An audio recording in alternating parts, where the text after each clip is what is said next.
Good morning, good morning, good morning, and welcome to the Tonya Harbin Real Estate Hour. For the next 30 minutes, we're going to talk real estate, how to buy it, how to sell it, how to make the most out of your investment. And right now is the time to be investing in property, and especially right here in Abilene. A couple of weeks ago, a new study came out of places in America where are great to buy homes, and the prices are extremely low. And it's a great place to live. Out of all the different scenarios they gave, there was one city that popped up that I recognized right off the bat. Number 4 in America, Abilene, Texas. Does that surprise y'all? No, because we still have affordable homes here. It's really a great place to be able to buy. All right, that said, ladies and gentlemen, she's the star of the show. She's going to steal the show, I'm telling you, because she has got some great stuff coming up. And we're going to be talking about not only home sales, but home family fun that's going to be taking place all throughout the holiday season, because you just had this Halloween boo-hoo-ha-ha that went on yesterday, and here we are, Saturday morning, all bright-eyed and bushy-tailed. Ladies and gentlemen, without further ado, we love you, Tonya. Oh, yes, we do. We love you, Tonya. We love you, Drew. Come on. We love you, Tonya. We love you, Drew. I can't believe you're still singing and you're losing your voice. Yes, you're just amazing, Rudy. I would do it for you. Yes, my voice is gone. I got my ginger water here, and let's get started because I'm excited about this. I've heard a lot of different things going on. I really don't want to touch on the political stuff, but they're still claiming now we're going to give out money and stuff like that to help people buy homes. The great American dream is still the great American dream, is it not, Tonya? Yes, the American dream is to own your own home. That's always been the American dream. And when now they're doing these new studies, oh, Tonya, they've done this new study, and they came out with all these cities across the United States. And there are places I did not know. Arizona had one in the top 5. Texas had a couple in the top 20. I think we had 3 in the top 20 of the best places. Abilene showed up at number 4 when you brought in these 4 different characteristics. That didn't surprise you. I'm sitting here looking at you, and I'm looking at Angie, and I'm like, looking above my what are these duplex glasses I got over here? Duplex. I got it. Yeah, it was. I got it. It was, but yeah, my glass. I'm sitting here looking at y'all. You guys didn't even blink and bat an eye. Well, Abilene is a very affordable city to live. We still have homes that are listed in the $100,000 range, $150,000, $200,000. And if you're looking for a luxury home, here what you can get for $700,000 or $800,000 somewhere else could cost $2 million. No way. So it's a lot more affordable to live here. Okay, so you're telling me I go to buy a home here and it's gonna be $700,000. If I could put it on a trailer and move it over to another city in the Metroplex, I could get maybe $1 million, $2 million. Possibly, or in other states, in California, different places, here in Texas, the state of all the wonderful land that we have. So you get a larger lot, bigger house, and it's just less money than in a lot of other places. All right, so all that's been said, all that's been reported. AP shared all the information with us, Associated Press, and the thing that they got it from the National Real Estate Realtors Association. The NRA is saying that homes are being built in the country no matter what. The economy's it's a little bit sluggish, but more homes are being built. Mm-hmm. If the economy is sluggish and we've hit a rut in the economy, why is it that home sales are still up? Do we know yet? Have we figured it out? Well, people still got to buy a house. They've got to live somewhere. So, a lot of people are still purchasing homes. And the thing is, I'm wondering about the interest rate. I'm glad you brought her with you. Angie Thornton's here with Citibank. City with a Y. Citibank Mortgage. You definitely have an idea what's going on because you got the interest rates. And the last few months, I've seen this, kind of a little roller coaster, but it seems like it goes up a little bit and then comes right back down, lower than it was, and then goes just up a tad, then back even. Is that really going to happen? I mean, we've got an election on the way. Well, you're right. So everyone knew about the Fed announcement a few weeks ago about rates being cut. And I will say that the mortgage market kind of anticipates those kind of moves. And so mortgage rates had gone down a little bit prior to that announcement and then actually inched up a little bit after the announcement. So what we're hoping to see and what we expect to see are continued downward trends. So that does trickle down. It's not an immediate correlation or an immediate effect necessarily. But we do expect to continue to see the Fed make those cuts. And then, of course, that's good for the whole economy, for everybody, but then to trickle down into mortgage rates, too. So we hope to see that through 2025, maybe into 2026. You've been in the mortgage business for quite some time. Correct. All right. That stated, when you see the rates go down and people go to buying homes and do you see the rest of the economy kind of settle down and everybody kind of gets all, comfy, cozy? You can't really tell which one, to me, the chicken or the egg. You know what I mean? Of course, when people are more comfortable with the economy and they feel more secure and stable, then they're more likely to make a move, I think. Not like metaphorically make a move, and feel more secure with their financial decisions when the economy is more stable. So some people want to stay put and wait and see what's going to happen. And then some people, like Tonya said, people still need houses. So you've got people who are going to move regardless. But I do think once the economy starts to settle down a little bit and people feel more secure in their finances, then of course it has a positive impact I've seen on the housing market. Tonya, you've been selling homes for hundreds of years. And thousands, Rudy, thousands of years.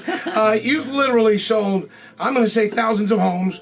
I'm pretty sure I'm pretty close. When you see this kind of economy, are you seeing people getting excited now? The rates come down just a little bit more.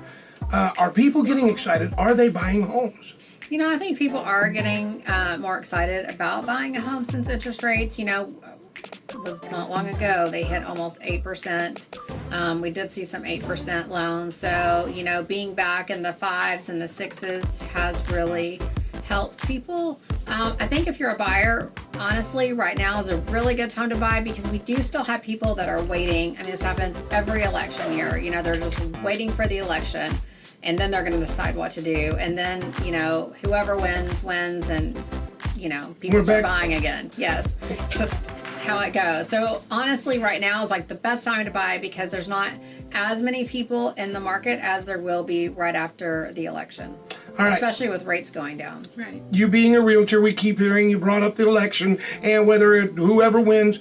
But there is one side saying they're going to hand out money. They're just going to they're going to go print some more and they're going to hand out $25,000 a piece.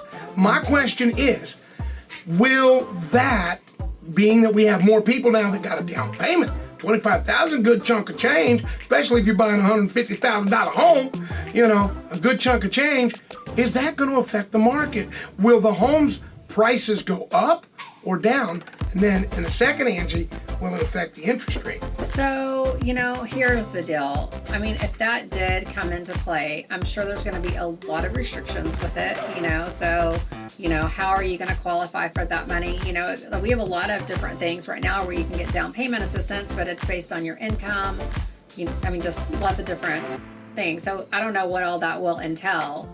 If it did come into play and it was open, let's just say to everyone, then yes, it would really affect the market and the market would go crazy. So, but some time ago, and at the end of the day, it could end up being bad because if the market goes crazy again, then we've got multiple offers, people paying over asking, people not getting inspections, all those things too. So there's a lot to think about, and where is that money coming from? So there was something that happened during, I guess, the Obama administration. He loaned a lot of money out to homeowners and said if you stayed there for X amount of years, you didn't have to pay it back. But if you sold it right away, you had to pay it right back. That affected the market because I seem to recall having 3 daughters that immediately went out and went, boom, we're going to go buy homes. Yeah. And they're still working on those homes that they bought, but they now have something, the great American dream, and their dream is to fix it up and make it them all over again. So when something happens like that, whether it's the federal government or candidates or wherever they're getting the money, if there's an extra, does that affect the interest rate as well? Well, it does. And like Tonya's saying, there's so many factors that we wouldn't know yet. But even in the programs that we currently work with, that helps people get money up front for down payment help or closing cost help, it doesn't work like a normal mortgage. So I don't know how that would work. But in the case of what we have now, the amount, your interest rate is tied to the amount of assistance you're getting. So the more assistance you're getting depending on the term of it, may have a higher interest rate than you would see if you weren't using that program. So, I mean, it depends on the parameters that are going to be tied in with that on how it would affect interest rates overall. And also, I mean, are you going to have to pay that money back? So if they gave you $25,000, will that have to be paid back at some point? So Paid back with interest? yeah, I mean, so lots of different things, I don't know all the details in that yet. I mean, if it came into play, but again, you would want to look at it and determine if that's right for you. I know some things we've had in the past, you had to live in the house for so many years, different things. And So speaking of, that potential, and we've touched on it, we do have some programs that we use right now that do the same thing. They don't give, that's not $25,000 depending on the loan amount, but we can go anywhere from 2% to 5% to help a buyer or borrower with their closing costs or down payment. And it can come in different forms. It could be a true grant, which is going to carry a higher interest rate where they're just giving the money. It can come in the form of a second lien where there's no interest tied to it, but the state's going to loan you that money. You do have to pay it back if you refinance or sell. Sometimes it's forgiven after 3 years. Sometimes it's a 30 years. So there's all these different tiers that a program, we kind of have that in a smaller microcosm already in effect, with the state programs we use. And that's what I was going to ask. There are some already enacted that you can get some great discounts or great rates and things of that nature. As a matter of fact, isn't there one where you don't even got to come down with a down payment if you're buying a home either in the country or your military? I mean, do we not have rates like that now? yeah, so we have the VA loan for military, so 0% down. You can always ask the seller to pay your closing costs. So we have a lot of veterans that are able to get into homes with really not much out of pocket at all. And then there's also USDA loans. So if you want to live outside the city, then it's 100% financing, but that also is income dependent. All right, question. What is it like living outside the city? Well, I do live outside the city. That's when I brought it up. Yeah. I mean, I've lived in the city, outside the city. I love both. When you're inside the city, you are closer to grocery stores. But outside the city, it's just really peaceful. What's it like at that 10:30 at night? Oh, I want some, whatever, crackers or, you want to run out. Well, there's still like Dollar Generals and different things, right down the street. All right. They're still open, that late at night. Caleb is pointing and saying, I'm in bed by then. That is very true. So 10:30, my ringer would be off. I would have no idea what was going on. All right. With that said, I guess you love living inside and outside the city. Angie, do you live in the city or outside? I live in the city. Do you really? Yeah, my husband's a golfer, so it'll be close to the golf course. There you go. Yep. Hey, I told you, we're looking for land. We want to build a family compound. So I'm going to be building farther outside the city at some point. That would be awesome. I think that's something that is in my dream home of owning this huge piece of land and taking 4 corners, putting me in the middle of it, and bringing 4 of my children each to take a corner. And the only way they can get to their property is they got to come up my driveway and then turn to go to their corner of the property. I'm telling you, family compounds are really a thing. I actually just called about some land, and he said that somebody else was looking at it and they were going to build a family compound. This is in Abilene with 5 houses. So it's really, I told my husband, I said, we need to hurry up because I like to start the trends, not be the follower. But Angie, she's got a great idea. Yeah, I mean, Tonya's a brainiac, and I'm going to say that, and I mean that. Don't look at me because it's true. She comes up with these, I'm not going to say crazy ideas, but these brilliant ideas. Mm-hmm. So having something like that, all right, we got a property. And the reason I'm going to you, Citibank Mortgage over here, is because we bought this huge piece of land, 400 acres. It's got 4 corners and a center. All right, I'm in the center, and the other 4 on there. Is there a way we can all build on it and pay toward it? I mean, can you have like, that would be 1, 2, 3, 4, 4 corners of me, five of us financing every part of it. Not 5 different houses at once on the same land. I mean, there's all kinds of stipulations to that. So if we talk about surveying and all that kind of stuff, so that would be a special type of financing that we wouldn't just find straight on the secondary market. But you have to like survey out the land, so each person has their own land. Each person has to have their own septic tank and their own water meter. All right, so we're gonna have to get out there and do some work. We can't use well water? I mean, you can dig a well. I mean, you could drink out of the creek. People used to do that. There used to not be filtered water. How would Tonya drink out of a creek? Well, No? I would go find my bottled water. they have those little straws that supposedly filter the water straight out. I would be really scared to do I that. would too. I would let someone else test You it. don't even want to look at one of the videos I've posted online because it's those straws of life. I got And they a work. parasite in Mexico one year, and so no, I don't drink the water. Really? Why were you drinking water? I wasn't, but something happened, and I came home very ill for like 2 weeks. So Okay. Are you better now? yes, that was a while back. And she loves her bottled water. It's safe. All right. Being that it's safe, that's another question. You're living outside the city. You don't have a police department per se, but you got a county sheriff's office to take care of you. How does that work out? I mean, do you feel safer out there? You know, I mean, I do where I live. Do you have a big, barbed wire fence with a couple of wild bulls running? Bodyguards. I'm just kidding. Just teasing. No, I mean, when we lived in the city, we lived like 2 blocks from Angie, and I mean, at the end of the day, any house, people always ask us, is this a safe neighborhood? And we cannot answer that because anywhere that you live, something could happen the next day, and so Okay. you just never know. You never know. Yeah. But there's a lot of places that, have, what are they called? Gated communities. So we have a lot of those in town. I wonder if there's any gated communities outside of town. I think that would be more like somebody has land and they just have a gate. And I'm sure there's gated communities, like maybe suburbs of Dallas area, places like that. But I don't think we have any here that are gated. I think they're all gated inside of town. Yeah, the next thing to do would be, as Angie said, her husband plays golf, buy the land, build the golf course, put your house in the middle. Right. I mean, what else would you do? Of course. That's our family compound is a golf course. Is it really? No.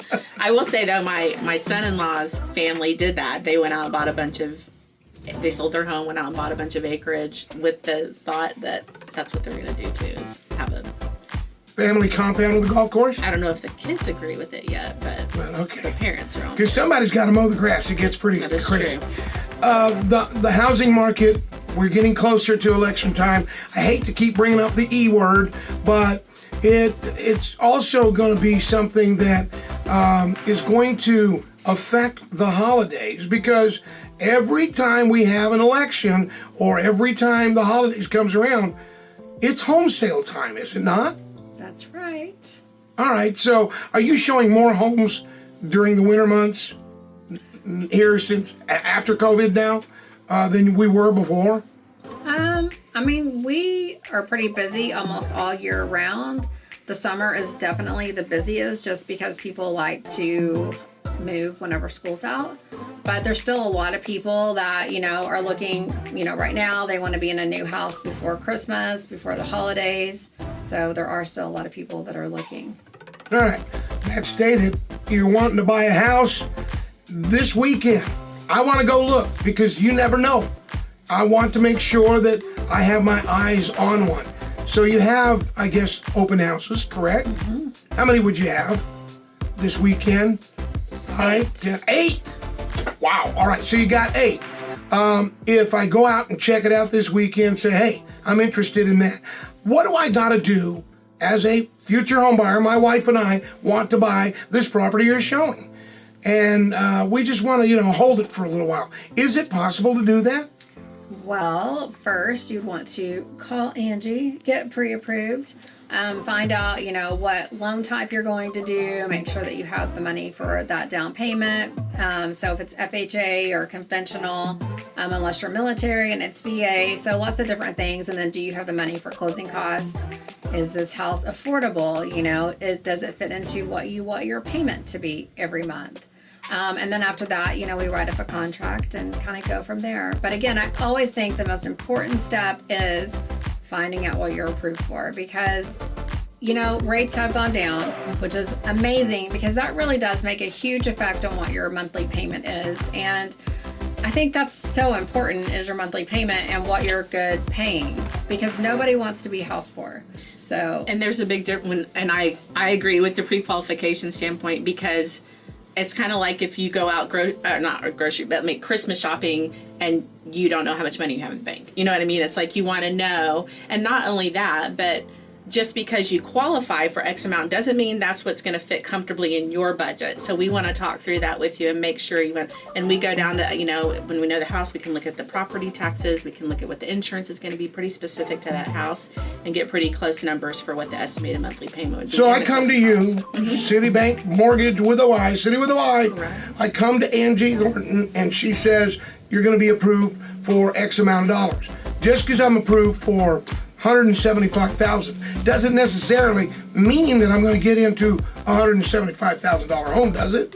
Well, that's a good question, because when we get you pre-qualified, it is for an amount, but I always want to see the house, or look at the numbers for that house, because Tonya knows too, you can have houses right next to each other that have totally different taxes right now, or one's insurance may be less than the other one, and so that monthly payment is going to be different even though the sales price is the same. So I like to look at that, but ultimately you're pre-qualified for that amount. We still want to make sure the payment is going to be something that works for you and your budget. And with homeowners insurance right now, I mean, it can vary so widely from house to house that it can make a huge difference. Sometimes if you're buying an older home, insurance could be super high on it versus, a different home. And so that's something else to kind of check out, because, if it's $100 more a month, I mean, that's a lot of money. So you just really want to make sure that whoever your agent is, that you've looked at all the details on what your payment is going to be so that you're comfortable with it. I'm telling you right now, it's the insurance and the interest. I mean, the insurance and property taxes. I mean, especially it's gone through the roof recently. What is happening there, and why? Is it because we've had so much rain? It's, Texas, I mean, we've had a lot of insurance carriers that have left Texas. Mm-hmm. We've had a lot of people, they'll call and they'll say, my insurance carrier just dropped me. And so then they're trying to find, a different insurance company to insure their home. So it's just been kind of crazy. But at least interest rates have gone down, from the 7s, and they're in the 6s, 5s, depending on what kind of loan that you're doing. So that does make a big difference on your payment. So now you've just got to worry about your homeowner's insurance. And the thing about homeowner's insurance too, there's all different, it depends on do you want to insure your house that you're buying for $250,000? Do you want to insure it for $250,000? Do you want to insure it for $300,000? Do you want to insure it for $200,000? What is it going to cost you to build it? Because you're not including the cost of the land, just the cost of the structure. But anyways, and what's your deductible? I mean, lots of different things that go into it. And does that affect the mortgage, Angie? Does that affect me getting approved? I'm buying this, what'd you say, $200,000 home? I can buy a $200,000. I'm just going to only insure it for $175,000. It does have to be insured for a minimum amount. And so... the amount of the loan? The amount of the loan, the amount of the loan, and then, or sometimes it's the cost to rebuild. And again, it depends on, there's all these other factors like she was saying about deductibles and what kind of bells and whistles you want in your policy, but it does affect your qualification, because sometimes if that insurance comes in high on a house, then we might not qualify anymore if your payment goes too high. So those are the things we like to look at. And Tonya's right. There's great agents all over the place, great companies. And so you want to get some quotes and for specific addresses and know exactly kind of what you're getting into. And does it have flood insurance? Yeah, I mean, there's just so many different things that go into it, but you want to make sure you have all those numbers get what that payment is going to be. And then, is that something that you can afford each month? But again, on the other hand, I mean, we're also seeing rent going up too, because the people that own, the rent house, their insurance and their property taxes are going up also. So, we got a tax deduction last year, people, throughout the city. And now, I mean, I know people out in Wiley, their taxes have gone back up. So, All right. So you said the first thing I got to go, hi, Miss Thornton. How are you? You have to say it like that. Yes, Miss Thornton. We're coming to see you. I got to get a house. I got to get this property. Can you finance that too? I mean, I know you're Citibank mortgage with a Y. Can you finance the property I'm going to build this compound on? And let's say I buy the 400 acres and I build first. I mean, is it going to affect my loan when I go to selling part of the land to let my sons or daughters move in? There's all kinds of questions tied into that one, because it's going to come down to not deed restrictions, but title and surveying and all that kind of stuff that goes with who can own what. But let me go back to, we do land loans and construction loans and construction to perm loans, and so we do all those that kind of financing. But in the particular scenario you're talking about, there'd be some other little hoops to jump through to make sure we could get But you can take care of that and you can help us with that. We would certainly do what we can. It'll be a family affair. Yeah, exactly. I mean, here's the thing about a family compound, just because I think everyone should do it after I do it. I'm just kidding. I love it. I love it. If your kids had built on the land and they had financed their home, you would have had to have surveyed out a piece of land for them. So they would technically own whatever that is, because for them to be able to get a mortgage, they have to have a piece of land and they have to have a road easement to get into the property. In case my son decides Own water meter and their own septic. Okay, but you want them to own the land, but if they're going to not pay their bills, now all of a sudden Miss Angie's over here repoing the property. I can come see you and go, no, I'll pay it. Get them out of here. I'll buy it. Yeah, I do it myself. No, but that is a thing. They're unfortunately sometimes that happens where the mortgage company has to have access to the house, physical access, and the land it's on, and the ingress, egress, and everything. Right. That time we're talking about. So we're going to come see you. Yep, come see me. All right, where are you at? We are actually at 4601C Antley Road, so Suite 306. All right. So or you can just come to the website, which is Angie'sHomeLoans.com. Angie's Home Loans with an IE. That's correct. Angie'sHomeLoans.com. Possessive. That's right. All right. Angie's Home Loans, or you can give her a call, 698-9597, 698-9597. And let's go build ourselves a compound, Tonya. Yeah. You've inspired me. You've inspired me. We love you, Tonya. Oh, yes, we do. We're going to start singing afterwards, too. Okay. Because, no, seriously, that is a great idea. Because all too often they grow up, they go away and never come back. I know, right? Yeah. Someone have them trapped. Yes. Then you put that barbed wire fence from the I know, it's gonna, with the electric thing. Yeah. I'm just kidding. And that would be great. Especially if they know how to ride a lawnmower. With that said, Tonya, thank you very much. Thanks, Rudy. Thank you for our evening out. It was night at the zoo. Let me say it in my words. Night at the zoo with Tonya Harbin. It was fun. All right, spooky enough for that. And once again, thank you. I know you're going to have... Can I come and broadcast live from the Christmas one, too? Yes, you can. All right, so come on out and join us. It's the Tonya Harbin Raving Fans. It's going to be a Christmas one. You have any idea yet? No. Amanda! We'll reach out to her and get the dates. We'll get with Amanda. She knows all the answers. And Angie, thank you very much. Thank you, Rudy. I'll be Appreciate coming it. to see you Please do. Can't right wait. after Tonya gets hers, because I'm going to follow in her footsteps. Yep. You want to go with a winner? You go with Tonya Harbin, Real Estate Broker by Real. That's the way you do it. All right, Tonya, thank you very much. Look, do me a favor. If you're wanting to buy, you're wanting to sell, you got to call Tonya. Better yet, why don't you just check her out, TonyaHarbin.com, or go to Facebook at Tonya Harbin Team, and then start packing, because you're going to be moving soon. This is KYYW, Abilene, Texas.